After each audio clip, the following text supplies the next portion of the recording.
Akaid, page number 2।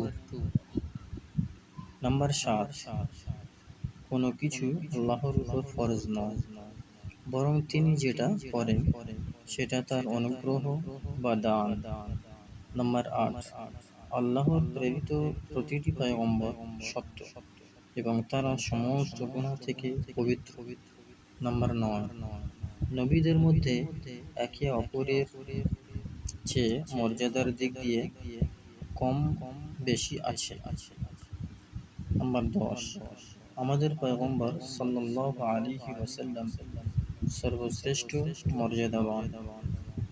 Number 11, আল্লাহ তাআলা কিছু সৃষ্টি জীবকে নূর দ্বারা তৈরি করেছেন, তাদেরকে ফেরেশতা বলা হয়। তারা আমাদের সৃষ্টির অগোচরে থাকে। নাম্বার 12, সাহাবারা